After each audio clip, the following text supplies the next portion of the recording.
Bob Herbert's OpEd.tv is made possible in part by the CUNY TV Foundation with the support of Ann Ulnick.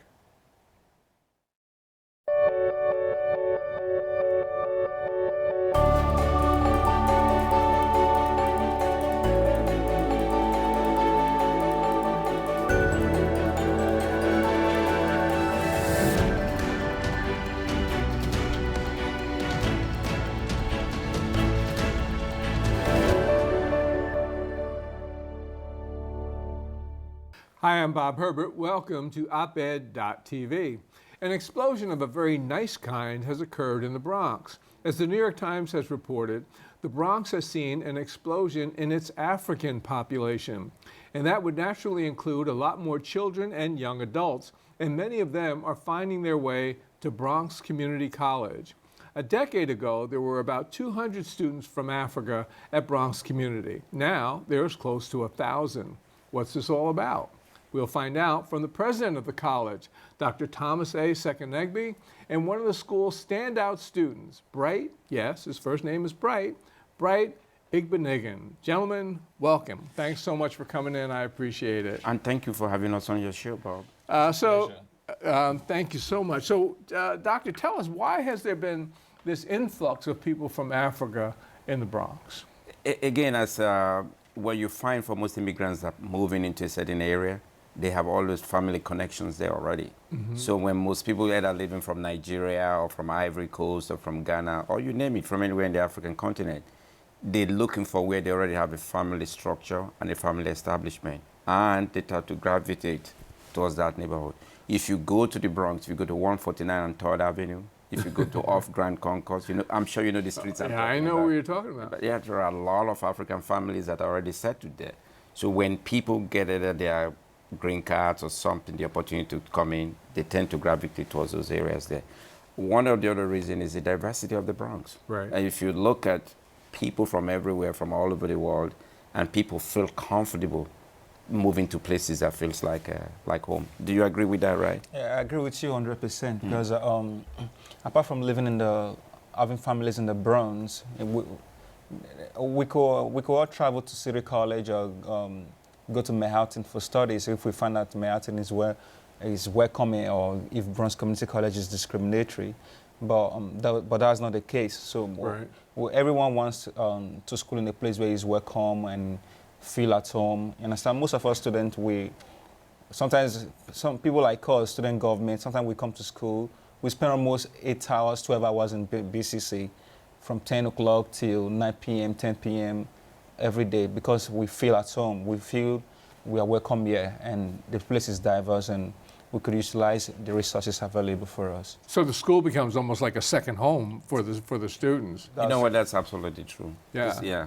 So you're from Nigeria, Doctor, is that right? Absolutely right. I'm from Nigeria. When you came to the United States, well, when was it, and what were the circumstances? Why did you come?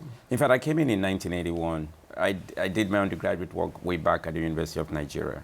I was looking for a place to go to school. You were already a young man. I was already a young man. You're absolutely right. I was looking for a place to go to school, to get a master's degree, to go back home, actually to be involved in the preparation of teachers, because I love teaching. And so my first stop was at Indiana State University.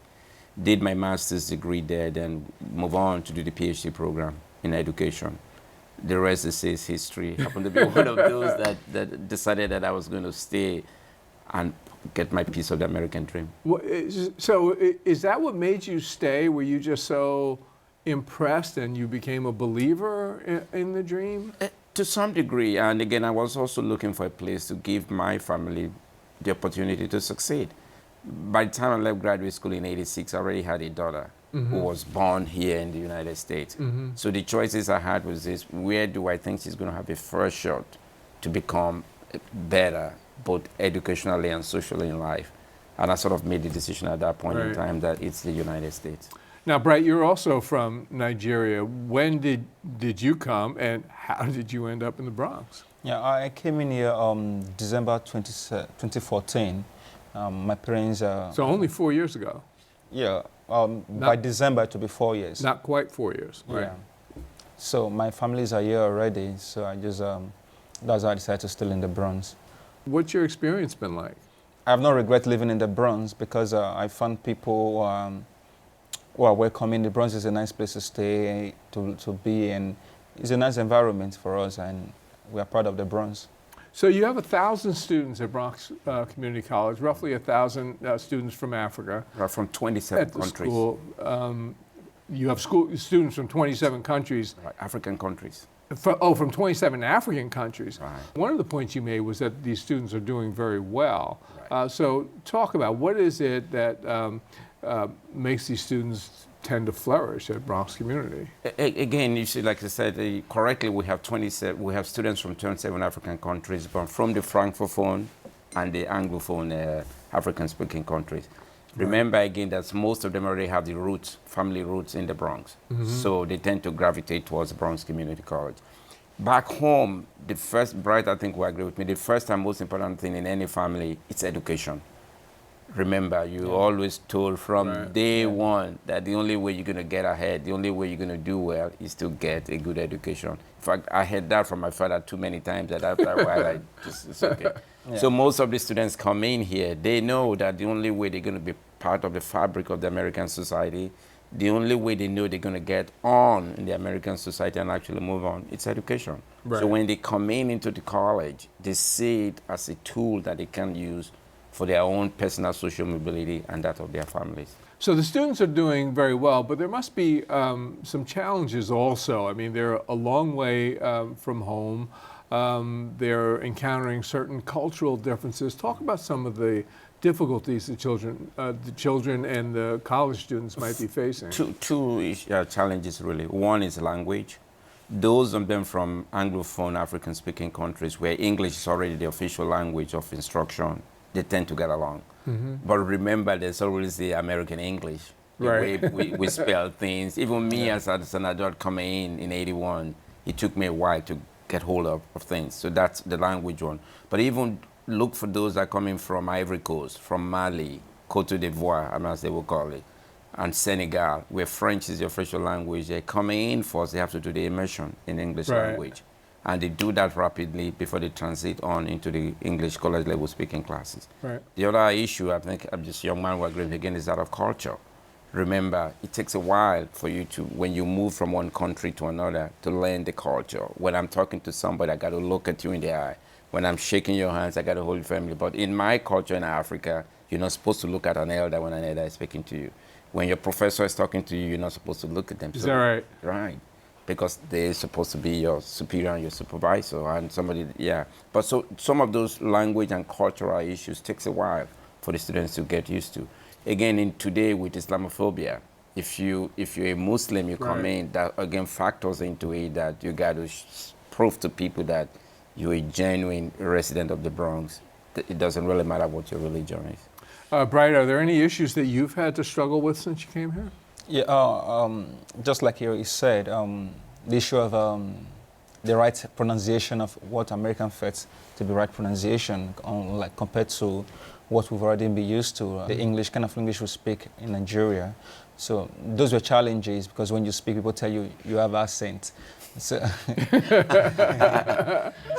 so before now, we don't know if there's anything like accent when you speak English. So we have to get used to the American culture, right? Pronunciation and all of those things. So those were challenges also. And I know for other of my peers, it could is those, especially those from French countries like Togo, they need to learn how to learn English first, and before they start taking, before they can start flowing well with the system. Yeah, so personally for me, because I'm from Nigeria, we are English-speaking countries, it was basically the issue of accent, having accent and all of those things, and be able to cope with the American culture, which is very different from where I'm coming from. Right, so there is a great deal of anti-immigrant sentiment in the country, seems to have increased lately, and we'll get to that in a moment, but have you or any of your friends or relatives faced any kind of hostility personally since you came here? Well, personally, since I came in, not really hostility, because I came in, when I moved into the church that I find with African communities and all of those people. So I find a lot of Africans around me. So that, I think that goes back to where you have your people already. Right.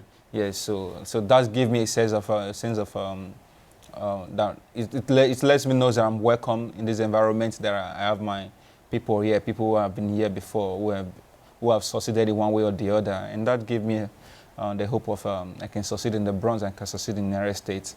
So then coming to Bronx Community College, we have African students also from different areas, and even those whose accent were even deeper than mine. So, yeah. So seeing all of those people, I've seen all of those people succeeded before. So that tells me that we can do it also, and knowing that the president of this college also is an African. Do most of the African students all get along? Because you are from a lot of different places in Africa. You said 27 different countries. So are there any clashes or fights or conflicts among the Africans at the school? No conflict. One thing about African students, and especially those of us that grow up back home and we are here, there is this sense of community within us, you understand? So there's a sense of solidarity among the African students. A sense of solidarity, yeah. And one of the things that has really helped that is that we have a guy that works at our institution, Eugene Adams. He's been able to bring all of them together. Yeah. They have a potluck dinner. In fact, last year they had an African parade on campus. Doesn't matter what country you're from. Right. And they all did the parade together. At the end of the parade, they had a big, huge lunch. Can you imagine food from 27 different countries? Oh my goodness, right. Yeah, so I think Eugene has done a very good job of helping the students to synchronize and basically relate to one another. That's good. So no topic these days can escape the harsh glare of Donald Trump. So I'm curious, it wasn't that long ago that he made those terrible comments referring to African countries as S-hole countries. Also, Haiti, I guess, fell into that category. Yeah. So what was it like on campus when that occurred? How did the African students, and for that matter, black and African professors, how did folks respond to those awful comments? There was a sense of disappointment, obviously, as you can expect from all of us, even me as an individual, and from all of us collectively as a group. But one of the things you got to know about Africans and African students is that we're resilient. We're not going to allow what people say put us down. We're not going to allow what people say from keeping our eyes focused on the ball and moving to where we intend to go to. I mean, the young man sitting here and all of the other young men and women on my campus, we talked about it. And I say to them, this is just question of time. These two shall come to pass. Don't let people deride you. Don't let people put you down. Move on and do what you need to do. When I'm sure the students themselves were talking among themselves about it, what were their reactions? How did they seem to respond to those comments? Let me re-echo the word he's used. He said resilient. I'm part of student government, understand? So we've noticed that from African students that we've spoke with, many African students are very busy. When I mean busy, we're very busy and focused with what we want to do. Setting goals and achieving goals. So we are all being focused. The issue of Donald Trump, even though the comments have not been the best, it has not been inspiring to us, but we just want to keep our eyes on the ball and focus on our education and get the best out of what we can get to America, and then also give back to our community, give back to America, improve the Bronx, improve BCC, and also improve the world at large. So one thing that has kept us going is focus, determination, and not wanting to be derailed by anything. Right. Yeah, we believe we've come here to succeed, and the only option that we have is to succeed. So in order for us to succeed, we just have to keep focus. You're not obsessing like so many other people in this country, including people in the news media. You're not obsessing over Donald Trump up at Bronx Community College. No. One thing that we've learned so far, one thing we've learned to do, is that we are determined to succeed. We are optimistic, and we know that success is achievable, but it doesn't matter what what Mr. A is saying or Donald Trump is saying, or the other one is saying, but we just want to get focused. We know there are a lot of opportunities here, and we want to maximize the opportunities that we have and unleash our potentials. Right. But I think the most important thing of what he says is that want to also use the opportunity to educate people in our society, that we're not just coming here to be takers. We also want to give back. If you notice the word that he said, or the word that he used, use the opportunity to educate people in our community and to also give back to the people in our community. Because I think there is this belief that people are just coming here to take from the I agree. society. Right. I think there's an effort to promote that belief, to get people to believe that. Right. So you've mentioned the wide variety of backgrounds that these African students come from who are now in the Bronx. What are the subject areas that they tend toward? Some of you tend to find most of them focusing on the STEM area. Right. We have a lot of students in the nursing program. We have a wonderful nuclear medicine program. We have a lot of those students in there. You have students in the lab, in the chemistry, biology, people that are preparing to go to medical school. He's in political science. He wants to be a politician or something. So you find a lot of the students really major in the liberal area. But one of the things that is central to it is that most of the Africans, they want to go into fields that they know will help them get jobs in our society here. So that's why you tend to find the drive in the STEM area. And if you come to think about it, that's our future. You want people that can program. You need people that can do coding. You know, people that can fly your drones. You know, people that can, we have an automotive program. You know, people that can fix your cars. Right. So you find these students coming in there to major in these areas because they want to get out there, get jobs, and help their family and the society. Will most of the students go on to a four-year college? Absolutely. 60% of them transfer on to Lehman, City, John Jay, Baruch. Yeah. So you want to be a politician. Be careful what you ask for. Tell me why, and do you have a sense of how you might pursue this?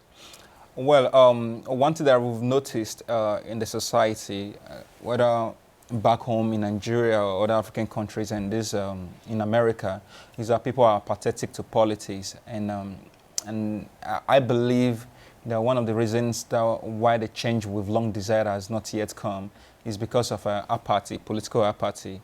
So I want to be involved in politics. I want to be involved in making changes that affect our society.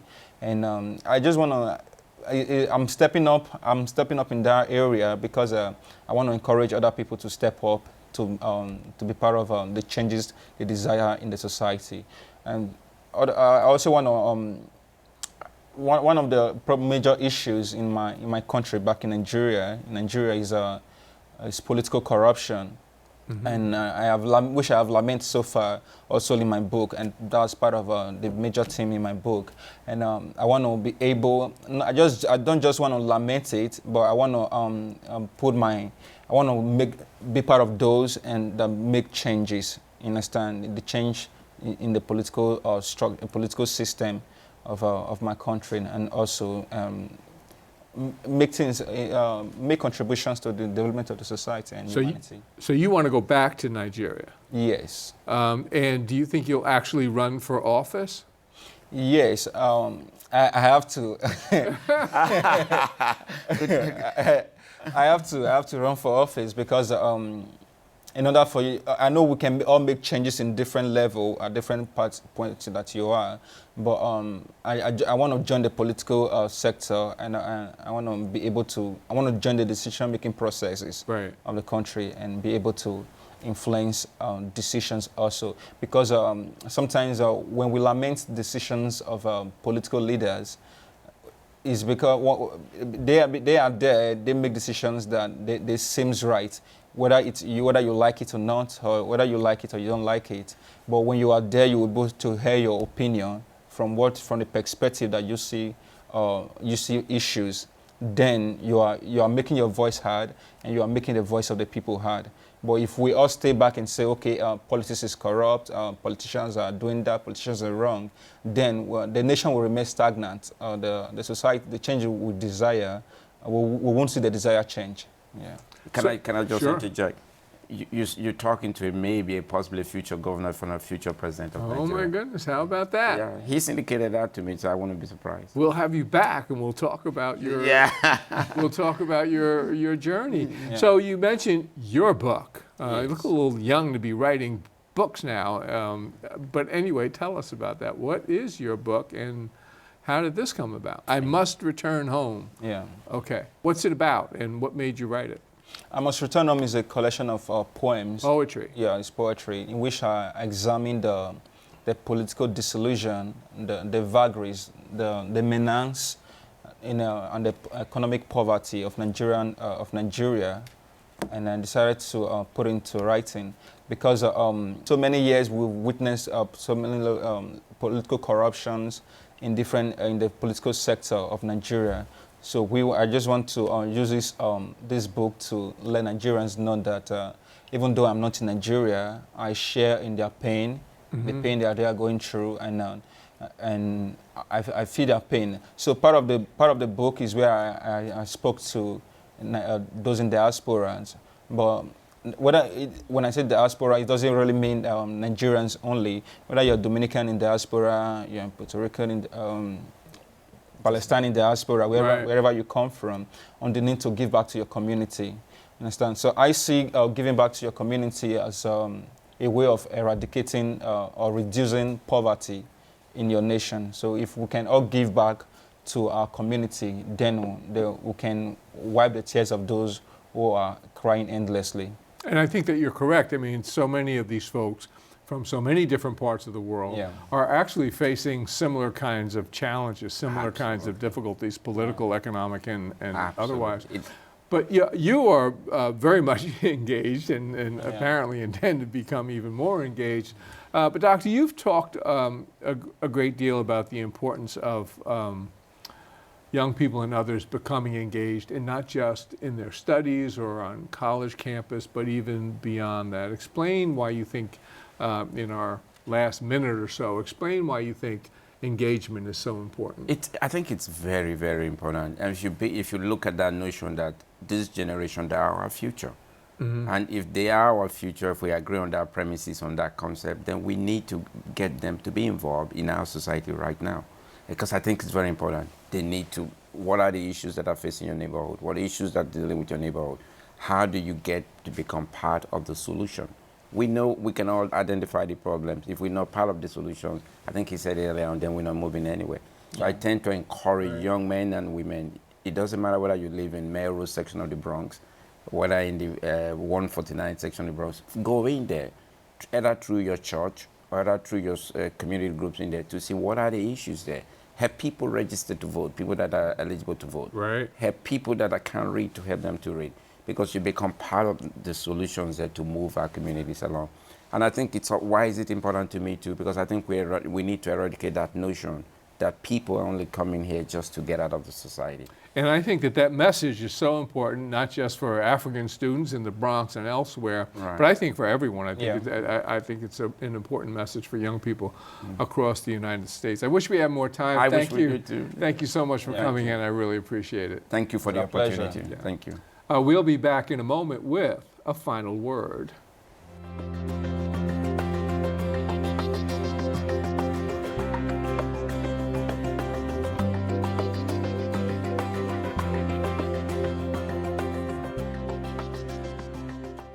Having spent nearly half a century covering news stories of all kinds, from an earthquake in San Francisco to the release of Nelson Mandela after he spent 27 years in prison in South Africa, to City Hall politics right here in New York, it is weird to see the way that one man, Donald Trump, has dominated the news cycle for the better part of the past 2 years.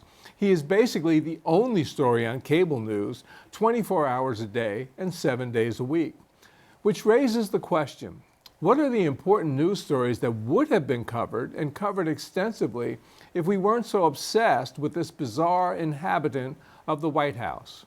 One of them occurred in Atlanta, which was the victim of a recent ransomware attack.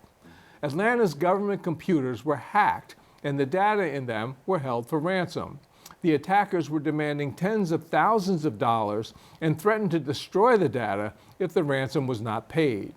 Many government operations were crippled, including certain important police and court functions. We are dealing, said Atlanta's mayor, Keisha Lance Bottoms, with a hostage situation. Even days after the attack, the city's residents could not pay traffic fines or water bills online. They could not report potholes or make certain complaints to government officials. And the free Wi-Fi system at Atlanta's airport, the busiest in the world, was kept off limits to travelers. The New York Times said this was one of the most sustained and consequential cyber attacks ever mounted against a major American city. Atlanta officials would not say whether the hackers had been paid the ransom they demanded, but it is known that these attacks against major cities have been escalating, and it is not unusual for officials faced with this type of blackmail to just pay up. This should have been a major national story. One of these attacks is going to result in a terrible tragedy. They deserve much more attention. But with the media mesmerized by all things Trump, even an important story like this one gets short shrift. It just can't compete. That's all for now. See you next time.